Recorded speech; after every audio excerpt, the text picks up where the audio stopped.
mode. Mine's about to die anyway. All right. You ready? Yeah. All right. So we're live. Cool. All right.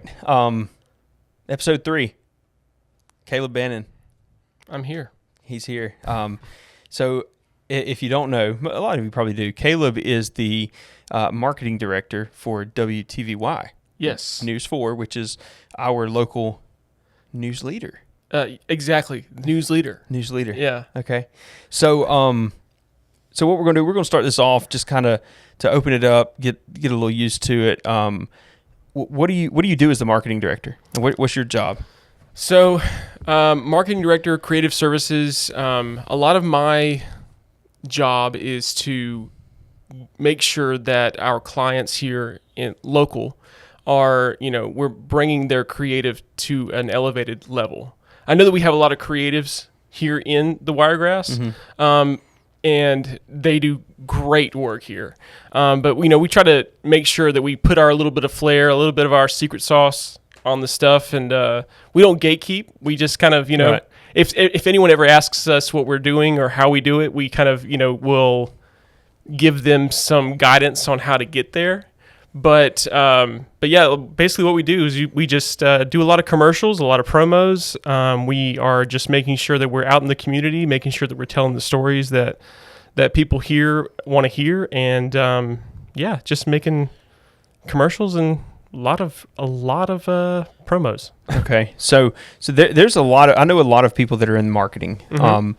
Your job as the marketing director for WTVY is to help people within our community mm-hmm. and their advertising through the channel of TV. Yes, so it's like when you come to us, it's like a one-stop shop. You get your creative, you get the digital side. We throw all of your stuff across the internet, put it in front of the faces, in front of the people that need to be seeing what you are all about, what your message is, and then that's basically what I'm doing. Okay, so do you have a hand? So let's say there's breaking news. Mm-hmm. Let's say whatever it may be, whether it's political mm-hmm. or storms. A lot of storms. Do you have a hand in that? Is that something that you help with? So when it comes to breaking news, we usually have our news team they're going out and they're getting the stories that need to happen, that need to be told, so that the community is up to date with what's going on in their area. Right. On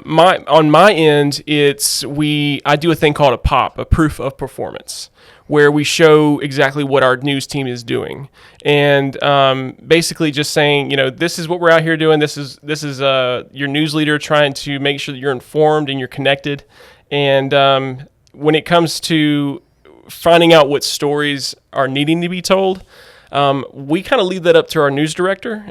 He's really taken charge with all of that. We have Ken Curtis, who's been here for a long time, so he's well known in the community. He is. And we kind of lean on him to make sure that he sends the right talent, we call it talent, at work, and out to get the stories that matter most to the community. And then on my end, it's making sure that if someone did not see or hear about a specific story that was breaking or very important in the community, that I'm the one that kind of shows what happened and how you can stay connected and how you can be more involved and know what's going on. Okay. So from the weather standpoint, David Paul. Yeah, he's a staple in the Wiregrass. Very much so. I don't understand how my mom is like, hey, can you get me David? Yeah. Like, can you just tell David he's incredible? Yeah. I'm like, yes, Mom. Well, here's the thing. I'm a self-proclaimed weather nerd, weather geek, whatever. I can't forecast weather for anything. That's not what I do. Yeah. Well, we have a segment called David for a Day. So if you want to try it out, you let me know. Anytime. I'm ready. I can read a radar. Like I know what to look for if there's mm-hmm. tornado warnings, or I've got enough knowledge to keep my family safe. And that was the whole reason I did it. I used to be mm-hmm. so scared of weather. And then I realized that if I would learn enough to know where it's going, where the storm's going, mm-hmm. what a potential tornado looks like on radar, I can keep my family safe. Yes. And that's really all I do. But I'll throw some stuff on Facebook. But in our area, everybody loves David Paul.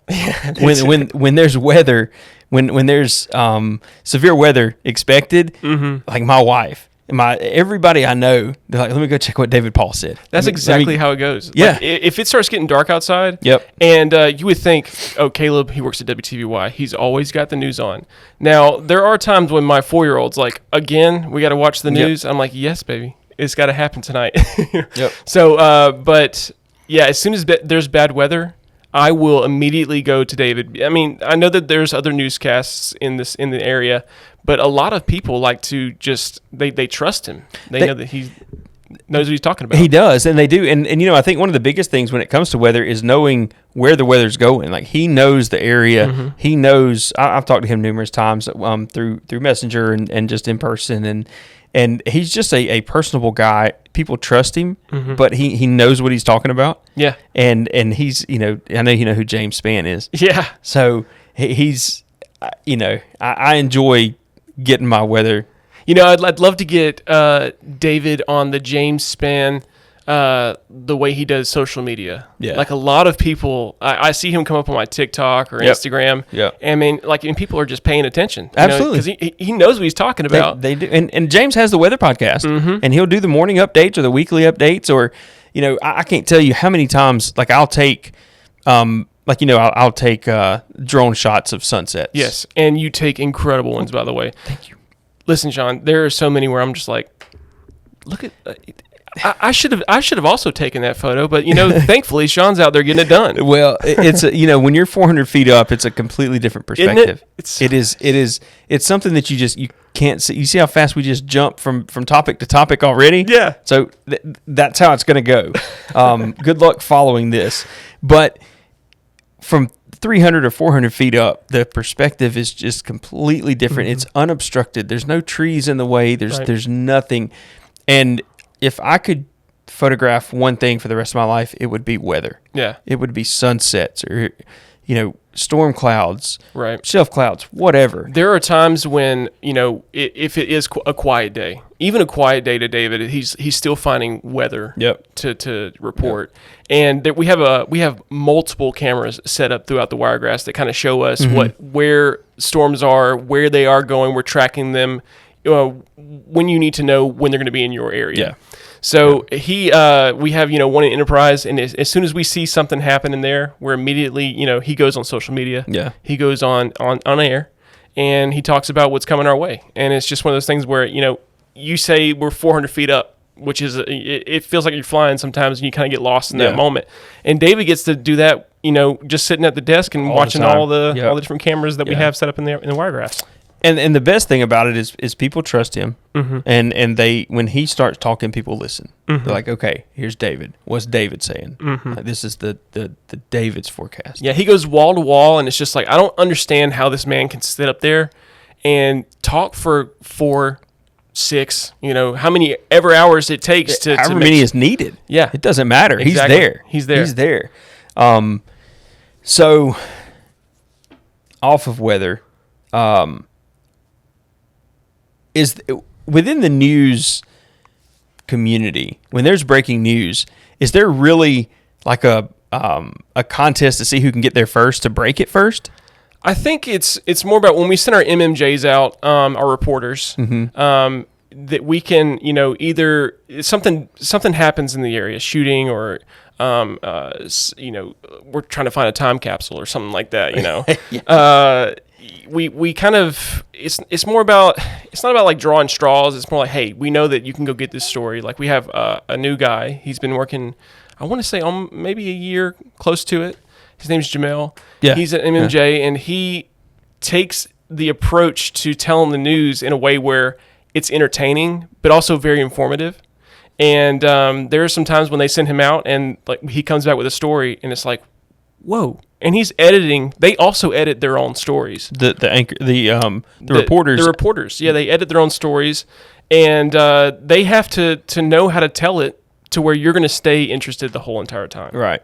So, they're like, for instance, that one that happened recently, I'm ducking, I'm dodging, I'm ducking, I'm dodging. Can I ask you, was that staged? No, that was not staged. That was just one of those things where, like, that was Will Polson. He was one of our MJs. He was just out there and, like, he was just trying to find somebody to talk to about what happened in the area. And he found the person. And I just realized, like, today a friend of mine sent us our TikTok, and he's like, "Can you believe you have like over 500 and something thousand views for this?" I was like, "Yeah, but think about Instagram and Facebook. We got lucky with this one. I don't understand what, it just became one of those things. It's almost a meme, basically." It is, and I'll be completely honest with you. Like, I saw it either that night or the next day, and my first thought was they completely staged that for clicks, because it's just it was too perfect. I mean, it was I don't understand, like, because Will even told me, he said, in that moment I was trying to get the news, and I was just making sure that we're all safe in the area that this incident just happened. So I was just in work mode, and didn't realize that I've struck gold. And so as soon as he started editing, he's like, "Guys, you got to come see this right now." And he clicked play, and we're just kind of standing around like, "Did that really happen?" He goes, this lady just came out of nowhere and just started talking to me. And then I was like, "Okay, well, let's put you on the news." And then she said what she said, and I didn't realize it in the moment, but now that I'm sitting here, what? And maybe she had it in her mind, I'm going to find a news guy and I'm going to do this. Yeah, maybe. Either way, it was golden. I mean, you couldn't have asked for a better interview. I know. But we sat there and I was like, "There's no way that's real. There's no way." I couldn't believe it was real. I can't.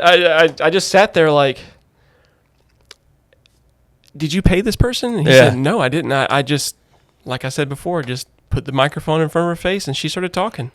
And what do you do? Oh my gosh! You can't cut the camera. It was great. Yeah. All right, last thing about the news, then I'll let you ask me anything you want to about real estate or photography.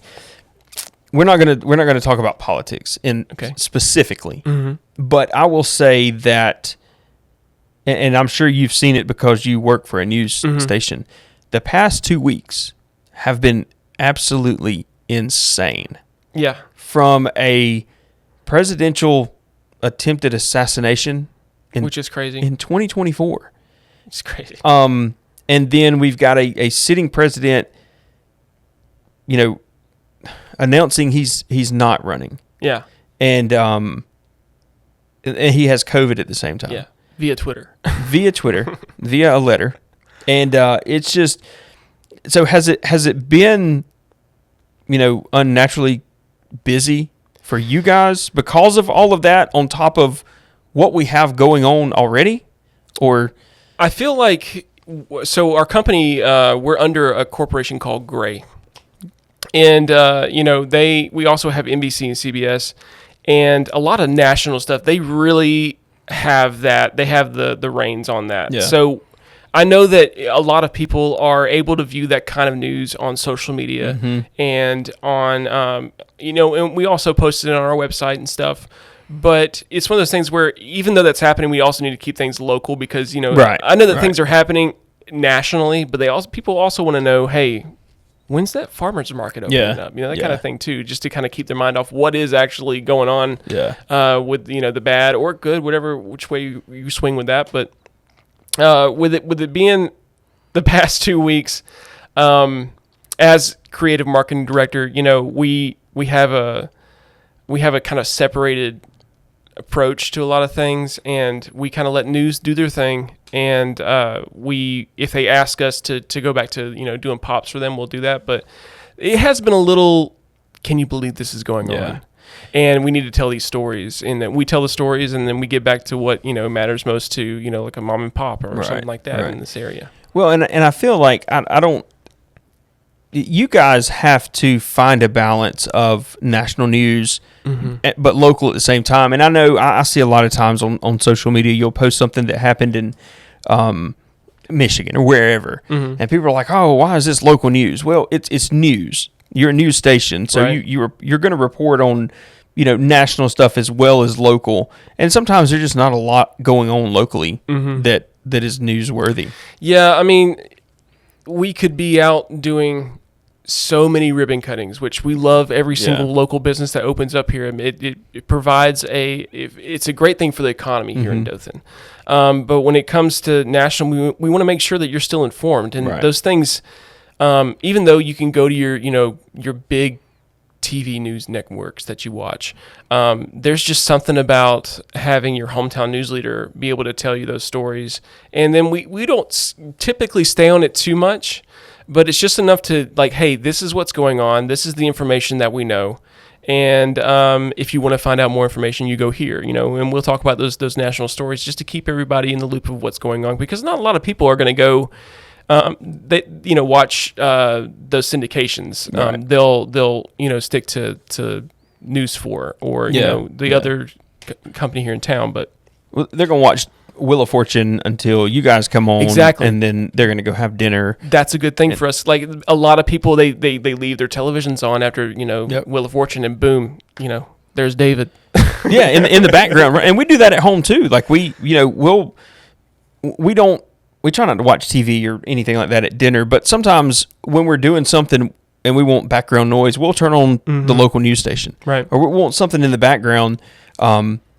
And we love to keep up with local happenings. So being the local news station, like you guys are, there's almost an expectation of you being involved with the community. Oh, yeah. So, and here we try to do it as much as possible because we want, being in real estate, like we want to showcase the positives of our community. So when people are looking to move here, like why do they want to move here? What are they looking for? Right. So I think we both kind of have to dig with our audience, audience, clients, same thing, different perspective, and try to find out what they're looking for. And I know y'all just did the Future Masters. Yeah, that was an incredible event. And that was the first time we did it live. I mean, people in, I want to say Vegas were watching. Oh, yeah. Peachtree Sports in Atlanta was with us. And it was an incredible event. And that's one of those things where with Angie, Angela, she was kind of like, are they going to be able to pull this off? It was our first time doing this as a news team. Yeah. Yeah, we've done coverage of it before. We've done the promos of it, and we try to do. Me and my producer Colby Smith, we try to make sure that when we're telling the stories of golf in this community, like you've had a lot of big superstars in the golfing community come through Future Masters, and it's just one of those things where if you're going to tell it, you better tell it right. And you got to make sure that you cover it right. Yeah. And man, we had so many people. Out there just busting their butt every single day during that event. Just from telling the news stories to working out there when it was just rain delay after rain delay, and our engineers are just making sure that we're on top of everything, and our producers and our production team, and they're incredible. And it was just one of those things where after we finished it and announced the winner the next week, we had a meeting about it, and it was just everyone was kind of blown away at what we did. Yeah. But at the same time, we're kind of just holding on, like, I hope we're doing this right. You're winging it a lot. It's a big production. It's the first time we've done it. Yeah. And it definitely boosts a lot of confidence for us in that area, because we're going to be doing it again next year, and probably at a bigger scale and with an even better plan. The one thing was making sure that we're able to identify our golfers that day. And there's one team that wore the same color. Like all four of them were the same color. And we're like, oh my goodness, who do I call this kid? We're all out there trying to talk to families, family members, and find out who's who. At one point, Robbie Thomas, he was the old GM at the before Valerie came along at WTVY. Yeah. He was incredible, and he came out and he was one of the guys on the desk talking, and they just kept it going the whole entire time, and it was incredible. But I went out there to ask a parent, hey, who is this? And I didn't realize I left the camera on me. And I'm running out there. He's like, this is Caleb Bannin out here running out trying to figure out information. I'm like, why? Why are you saying this? They air that? Yeah, it was live. It was live. Gosh. And I'm like, oh my goodness. So next time I know, keep it off the wide angle. So, but the good thing about, so now you've done it one time. So you know what you need to work on for the next time, and you've got a year to work on that. Yes, exactly. So, we've already started planning for next year's events, And, there's just a lot of big things that are coming up the rest of the year. Like, we always do Friday Night Football. Yeah. And that's one of those things we like to cover. And a lot of people, surprisingly, watch it religiously. They love this thing. Oh, gosh. They do, man. So let's talk about soccer. Okay, let's talk about that. So Dothan's got its first professional soccer team. Yeah, which is crazy. It is insane. Dothan has a soccer team now? Out of all the things that Dothan could have, we got a soccer team. But I'll tell you what, and Eric, the owner, yes. Eric Easley, is a friend of mine, and I messaged him and I told him, I said, man, this is really one of the best things that's happened to Dothan. Yeah. Like, Dothan needed it. It definitely did. More than Dothan knew they needed it. Mm-hmm. I mean, they are packing thousands of people. And see, I don't think they expected that many people. I don't think they did either. I want to say that they expected somewhere in the hundreds to just show up and be there for these this new, not a new sport, but this new event that's happening in Dothan. Like, Dothan don't have soccer. And I mean, every single time I went there, I think I missed one game, and every single time I went, I was like, man, there's some devoted fans out here. Every time, it was a lot more than I could have ever expected. Mm-hmm. Like, I figured it would do good. I thought it would do good. Yeah. I had no idea that I would go out there and on an exhibition night. Yeah. And the stands are packed. It's packed. Everyone's buying the merch. Yeah. I mean, they got things for your kids to do. That's the greatest part. I've got 3 kids. No, I got 2 in there. Well, I got one, and then one of my girlfriend, she has one. And yeah. She is always like, hey, you going to take them down to the kids area? And I'm like, sure. Absolutely. But the best thing about that is they put it where you can also watch the game. Yep. Yep. And the people that work there to make sure that it's running smoothly, or you kind of put the trust in them, and they make sure that these kids are taken care of. You can just turn around and watch the game. They're watching the kids. No, it was like I walked in and I was like, this is like I love this. And my kids, they've played soccer, just on the little junior level, but they get out there and they're watching these guys play. They're like, holy moly. Yeah. Like, this is great. And it's not just about like the game aspect. Is they brought a specific atmosphere to Dothan, where even when you go out, they've got their players in the community. They've got their players, kind of making sure that they have a face here, and it makes more fans. Your kids are just all excited about this new thing that's coming to town. It does, and the players, you get to meet them on a personal level. I know when we went to, and I know they go out to the community, they go run around downtown Dothan, they do meet and greets, they'll go to the playground or wherever, just to interact with the community, and then after the game's over, and every single one of them runs over. They'll give you an autograph. They'll give you a high five. They fist bump the kids. Yeah, I had a friend that got his whole entire arm signed by the team. I wonder if that was the night I was there. I think it might have been, because I saw somebody that just had Sharpie marks all up their arm. All over. And I said, "Are you going to get that tattooed?" He's like, don't tempt me." Like, all right. It'd be hard to know what it was with everybody's signature after it was only 300 degrees out there. I can let my 4-year-old just do that, and she'll make it look good too. Well, that's what I did. I've got all my kids. That's cool. I got them to write their name on a piece of paper. That is so cool. And then I take it to the tattoo studio, and then they just copy it over. So this is their actual signature. That's pretty neat. I didn't know you had that on your arm. Yeah, I've got one there, and then one there. Now you're gonna make me go get a tattoo next week of that. Go. I've got some places I need to go. I got some stuff I'm gonna cover up. I'm not gonna show on here, but when I was younger, I got some tattoos, and I want to get those covered up and do something just a little bit different. I'm not gonna do a full sleeve or anything like that. Yeah, but I've only got this one, and it's one of those, like, I kind of feel like I hit it for myself, but it has a good message behind it. The fear you feel isn't real. Yeah. And that's just one of those things where, that a lot of the times, especially with the job that I'm in, it was one of those like leaps of faith, like, can I even do this? Yeah. But at the same time, am I even being fearful? It's just excitement because someone actually took a chance on me to be where I am today. Yeah. So I'm not going to show this one, but I'll tell you, it's a red Playboy bunny. Is it? It is. I got it when I was 18. It was my first tattoo. And, when I met my now wife, I've been married for 17 years, and she was like, well, if we ever have kids, like, what are you going to tell them? And I said, well, I'm going to get some eggs tattooed. I'm going to tell them it's the Easter bunny with a basket which I didn't do. I should have, because it would have. That's so funny. I didn't do that. So no, I haven't done that just yet. There are times when I'm like, that tattoo would look so sick. yeah. But then I'm like, oh, I do work in an environment where, yes, we're, all about whatever you want to do with your life, you do, but you have to kind of be in the eye of the public. Yeah, and that's we talked about this before we came on here. Like we have to find a balance, because I have too much to lose to be canceled. Like I can't do it. You don't realize how many times I'm like, I'm just standing at the door at the tattoo shop, and I'm just like, I would probably look awesome with a neck tattoo. I should definitely get this right now. And then my girlfriend's like, no. How about no? Let's not. You don't need to do that. Maybe,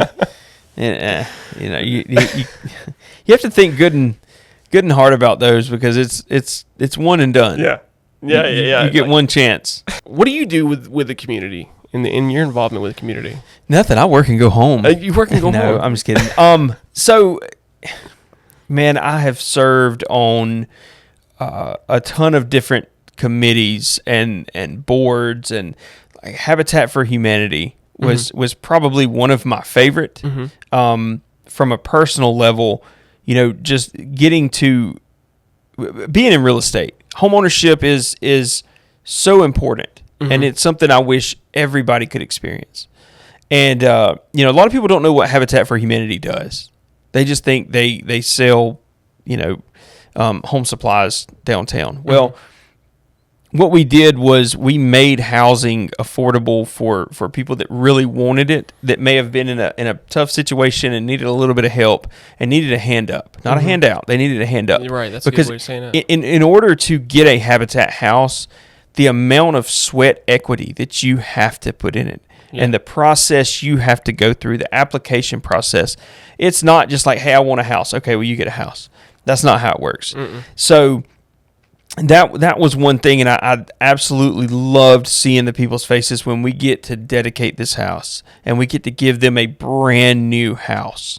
I bet that's an incredible feeling. Man, it was one of the best feelings ever, just for people to know that they had a safe place for them and their family and their kids, and just to see the joy on the kids' faces.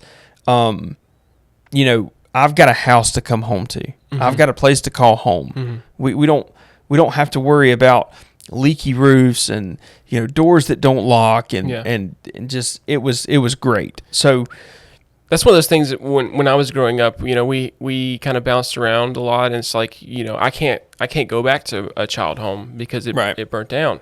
Yeah. But it's one of those things where, like, if you get to have that life and come back to the place that you grew up in with the Habitat for Humanity, it's one of those, like, that was the first step to kind of being better for your family, doing better for your family, and just a ray of hope, basically. That's so great. And the majority of the people that we helped get into a home, they continued to work their way up. You have the ones that are not going to do what they're supposed to, but for the most part, everybody did what they were supposed to and made a better life for themselves. And I look at it, because I didn't have the best childhood, the best life growing up. I had, my parents did everything they could, and they gave me the best life possible, and I am eternally grateful for what I have. And the things I went through made me the person I am today.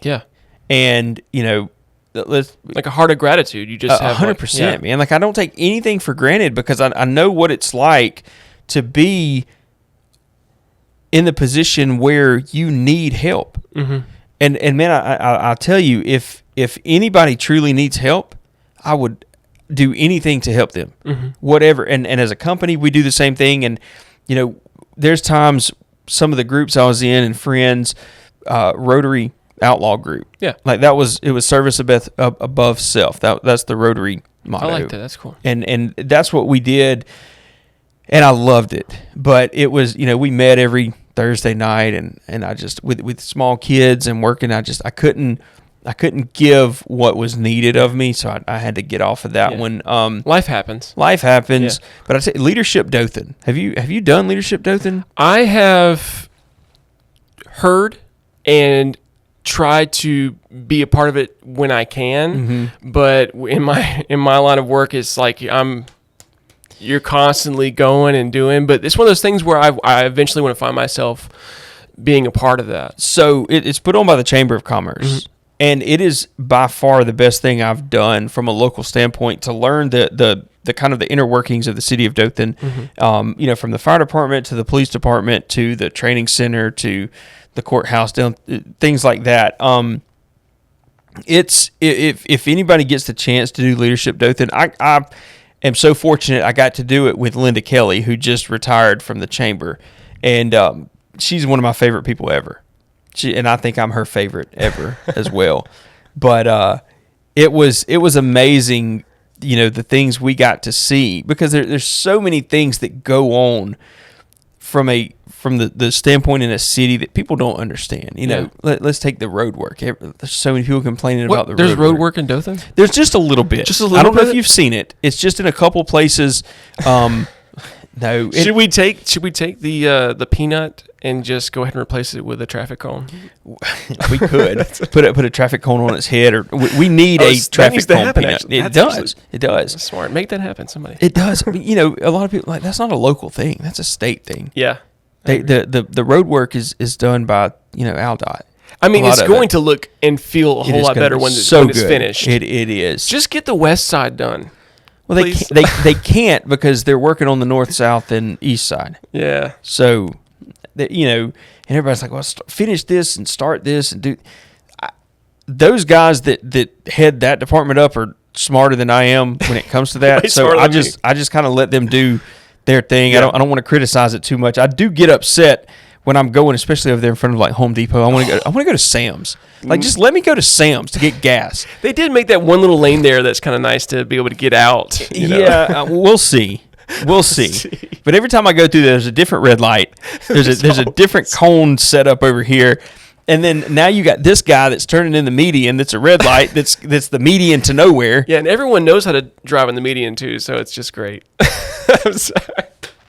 It's like a roundabout. Just think of it like a roundabout. That's a great way to say it. Roundabouts are great if you know how to use them. I love them.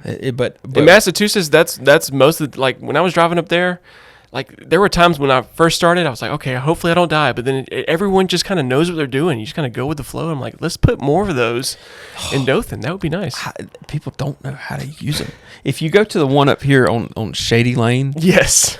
If you look every couple of weeks, you'll see some tire tracks right through the middle of the roundabout. Like they've put up Stonehenge. No, they did put up. They put up Stonehenge in the middle of it to keep people out of it. But that's funny. You'll see there's just tire marks. Like I don't understand. It's counterclockwise. That's all you gotta do. Just counterclockwise. Yield. Yeah. If there's nobody coming, go. Just go. If there's somebody coming, stop. But slow down to see what's going on and then go. You know what? We need to find someone to talk to about that. Just, I don't. It wouldn't do any good.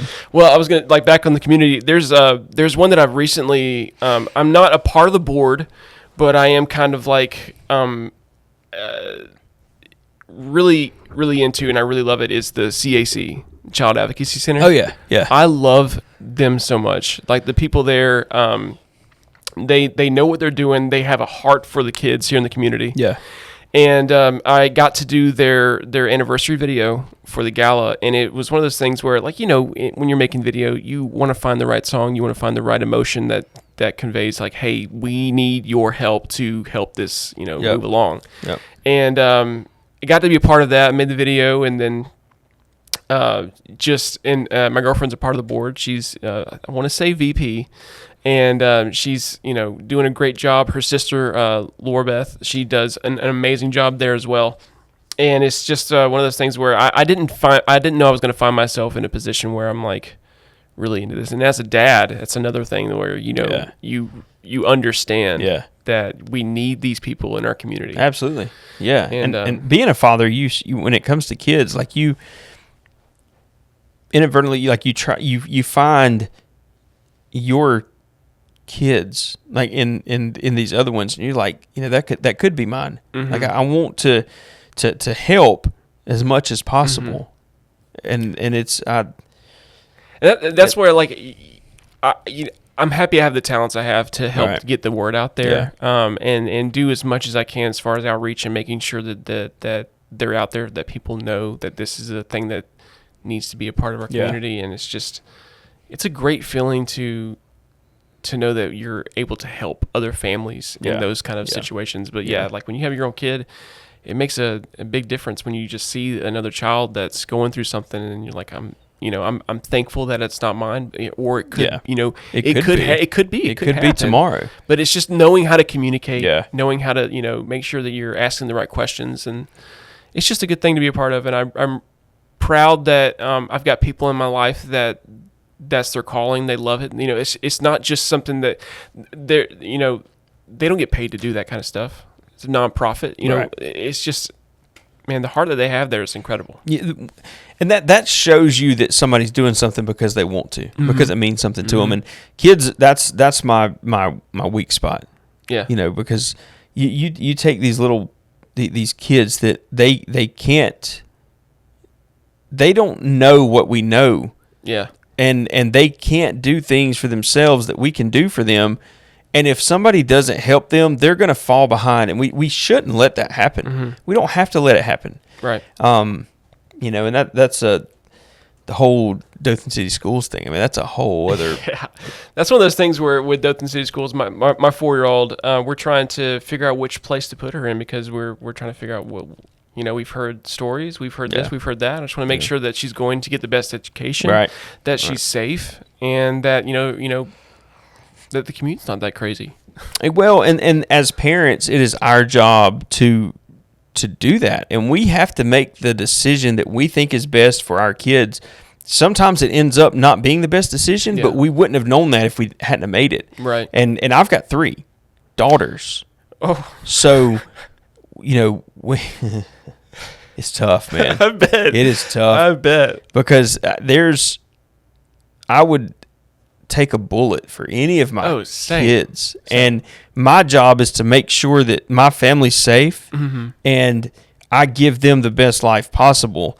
And, having other people make decisions that I really don't have a part of is a humbling experience that I had to put my pride to the side and work on that, and I'm still working on it. We've all been there. Yeah. I still we're still big kids growing up, We're still learning life. There's still many things. How old are you? I'm 34. Okay. So I just turned 41. Like, I'm never going to grow up. Ever. That's the thing, though, especially in our line of work. I feel like it's one of those jobs where it's just so much fun. And we get to just, and it bring excitement when I see someone's face after what all the stuff we've done for them. Yeah. With our talents, it's just like, that's an addiction right there. You want to do it again and again and again. Yeah. I know. Yeah. This is the same thing. And like we was talking about, like this podcast, like me and you're sitting here, and I know everybody can't see all this stuff set up behind us, but it's me and you. It's a bunch of lights. Yeah. We've got speakers and computers and cameras. But, like I told you, there's something therapeutic about sitting here and just being able to have a conversation. It kind of is therapy. It is. You get to talk about it. Yeah. You get to get things off your chest. Yeah. And I hope that at least one thing we talked about on this podcast, somebody gets something out of it. Maybe somebody's like, I want to Habitat for Humanity. Let me check into that. Yeah. Or the Child Advocacy Center. Yeah. Or how can I get involved in the community? And I guarantee you, I know you're the same way as I am. If anybody has any questions about it, I would be absolutely happy to answer anything. Yeah, same. I will do my best that I can, but also direct you to people that know way more than me. That's the thing. If we don't know, we probably know somebody that does. Right. Or we can send you in that direction. Oh, we can talk about our craziest times of filming or something like that. I don't know. If you've had any fun stories or something like that. I don't know if I do. No? Not that I can tell on camera. I'm not sure. There are times when me and Colby, we're called 4 Creative because News 4. Yeah, yeah. And where we really, when the client's watching us do what we do, they are like, oh, wait a second. You're going to you're that crazy guy. Yeah. Like I'm going down the road on the back of a truck with a harness strapped into the back of a truck, and I am filming someone going over 65 miles an hour in a car. And this is the shot that's going to look incredible and sell vehicles, or at least spiked an interest in specific things, or taking a leap of faith in creative in the other direction. It's one of the things where, but there's some stories where we're filming, and like we did one for Harley, and I'm hanging out the side of a van with a camera, and I definitely need to invest in the suction cup mounts or the magnetic mounts to be a little safer, and my mom would probably appreciate that. Yeah, I'm sure she would. Well, if y'all ever need any help with an extra camera hand, that's not the word I'm looking for. Like an extra. What's the word I'm looking for? Not camera hand. Like if you need an extra body to hold a camera, that's not right either. It's an extra. If you need an extra, let me know. Like I can behind the scenes, I'll help. That would be fun. That's definitely staying in there. Camera hand. Yeah. That's great. I don't have a whole lot of crazy stories really. Like the craziest things that happened to me, birds try to attack my drone. I did see that video. Yeah. And I watched it a couple of times. They really are wild. The hawks. They go after those things. Yeah, and like down at the beach, I don't know what kind of birds they are, but like they are territorial. Yeah, that's one of the things that I noticed when we were filming for Future Masters and we were flying the drone. There's like a lot of sparrows in the back. Yeah. And they were coming after me. I was like, oh my goodness. They will. They'll go after you pretty quickly. Birds are bad. They're bad news. Birds are bad when I'm, 300 feet up and I've got 4 propellers turning and I'm trying to video, because I don't want to hit a bird and then my drone fly away and then I have to call the FAA and be like, hey, I had to fly away. Investigate me. Yeah, I don't care. Help but out here. Yeah, I don't want to do that. We do have a lot of people here at the station that we just bought a Mavic 3. Yeah. And that's one of the things, like when you have that expensive equipment just flying in the sky. Dude, it's nerve-wracking. And like you lose connection. You're on one side of the community. You just run it as fast as you can. So let's say somebody wants to advertise their business. Yeah. And, let's say they want to go, they want to do News 4. Yeah. So how do they go about, what's the process, and like what, in a short synopsis, like what can WTVY do for their business?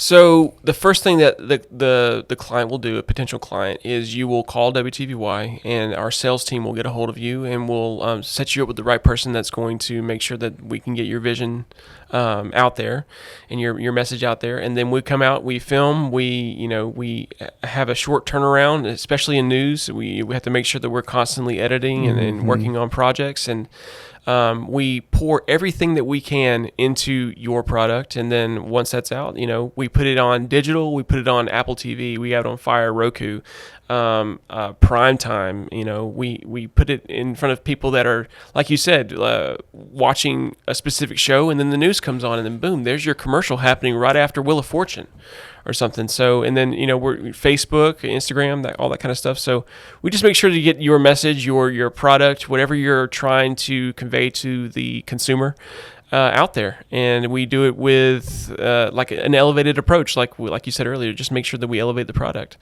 and it's just a lot of fun. And when you see us, it's a team of 2. Me and Colby out there, we are pouring everything we can into your dream and what your vision is for your product. Awesome. But yeah, we love what we do. And this was an awesome experience. My first podcast ever. Yay. And I really appreciate you having me on. Dude, it was fun. And I think, from the creative standpoint, I think we can do more of these. Yeah. And just, if nothing else, just bouncing ideas and just talking. And hopefully if somebody's got some questions about how it works, the creative process, from photography or videography or marketing, advertising, we can put something up, and if they got any questions they want answered, we can always do something like that. Yeah. And if you find yourself going, I wish I can do that, just pick up the camera, start shooting. It's not as hard as a lot of people think it is. Mm-hmm. it's you do have to have a creative vision. Yeah. Like you do have to have an imagination. You do have to be able to compose shots in your head. Mm-hmm. And the first thing I do when I go to shoot a house is I walk through the house and I look at each angle I'm going to shoot. Mm-hmm. And I'll go to each room and I'll say, I'm going to shoot from here. And it takes me that long. I've been doing it long enough that I can know my composition before I ever get my camera and tripod out. Right. So I'll walk through the house. It'll take me 3 minutes to walk through, and then I'll grab my stuff and I'll come back in. Yeah. And it's one room after another. And that comes with, experience. It's just constantly Absolutely. working on your craft, and then you get there to the point where it becomes easier and easier. Yep. But it just you have to first take action. You got to do it. Just do it. Do it. And you'll you're going to find out real quick if it's something that you like doing. Yeah. Cuz I don't work a day in my life because I love what I do. Yeah. I wake up every single day and I get to do what I love between real estate and real estate photography. Yeah. And it's not work to me. I enjoy it. And the one thing that I also, the last thing I'll say is don't be afraid to fail. Like, failure is where your growth is going to happen. Like, I was so afraid that, what's this person going to think about this shot, or am I good enough? But it was just one of those things where failure has been those stepping stones for me to learn and get better at my craft. Yeah. I fail a lot, and I still do. Mm-hmm. And I'm always going to a certain extent, but it makes you better. Yeah. There's so many things and so many ways that you can learn how to do something. Failing teaches you how not to do something. Exactly. When you fail at something, you learn quickly, I don't need to do that again. Yeah. So it becomes a checklist. You're like, absolutely. Did I do this correctly this time? Well, and there's things where there's one way to fail and there's 3 ways to succeed. Mm-hmm. And when you fail that one time, you're going to find a way to succeed. Exactly. And if you just stick with it, don't give up. And I'm 100% self-taught. Everything that I do, every bit of this, every bit of photography, videography, the drone, everything I have taught myself by watching YouTube and watching other creative professionals and admitting that you know more than I do, and I'm you're my teacher. I'm the student. Right. Like, I need to watch you. You say that because I know we're probably going off again. Of course we are. There was that photo you took recently of that sunset during the soccer game when I saw you. Yeah. I recently went on vacation, and we were in Tennessee, in Chattanooga, and our cabin was right on the Tennessee River, and the mountains just kind of met, and the sun was right there perfectly, and I was in the sky, 400 feet up, kind of thing. And I was just watching, and I was like, what would Sean do here? Would he would his composition be this angle? And I said it out loud, and one of my friends, Jake, he's like, oh yeah, I do that same thing where I see somebody else that's in the Wiregrass community and the Wiregrass Photography Club. That's one of those things where I'm like watching where everyone else is doing. I'm like, I love the way they did that shot, or I love how they're doing this stuff here and how they're working with the client here. It's just taking those small little things from everybody else, failing on top of that, and then learning to take one of those 3 ways of success. If you don't take the shot, you'll never know. Mm-hmm. I mean, you can't. You don't know what's going to be the best shot until you just start taking them. Mm-hmm. And that's the thing, especially with photography. Take 16 of those shots and hope you get one of them. Yeah. Put it on burst fire. Absolutely. I always say, normally, like if I'm shooting something, let's say it's a concert or whatever, there's about a 10 to 15% success rate on keepers. I'll go to a concert and I will take 2,000 shots. That sounds like a coaling nightmare. To me, at least. It can be. But once you get that eye and you know what you're looking for, it's not that bad. Yeah. But there's been times I'll take 2,000 or 3,000 pictures in a 3 or 4 hour period. Yeah. And at the end of the night, I've got 150, 200 pictures that I'm going to keep because something's going to be blurry or somebody got in the way. But if I hadn't have taken those pictures, I wouldn't have got that one keeper. Yeah. You know, I may take a burst of 14 pictures of a in a 2-second period. Right. And out of those 14 pictures, I may have one that looks good. But guess what? I got that one. You got that one shot. I lost those other 13, but I got that one. Got the one. It's okay. So just take it. It's okay. Memory's so cheap. You don't have to take it to Walmart and wait for it to develop anymore. So it's a memory card. You can Bring that back. No, I used to work in the The photo lab. in the photo lab, yeah, in electronics. I think we could sit here and we could probably just talk all night. Oh yeah, I would keep you here forever. And I'm sorry about We that. could, but I think we're going to start losing. We're going to start losing people if we keep going. So, Caleb, thank you. No, thank you for having me. Absolutely, I really appreciate man. I look forward to doing more of these. And if anybody's got any questions for Caleb, if you any kind of advertising, you're more than welcome to give him a contact. I mean, if you got an email or it's caleb.bannin@wtby.com, or you can find me on Instagram, Facebook, all that kind of stuff. So, yeah, there you go. Answer all the questions to the best of my ability. Yeah, or if not, we can find somebody that can do it. So, all right, well, that's it. Cool. Look forward to the next one, and thank you guys for watching, and we'll see you next time.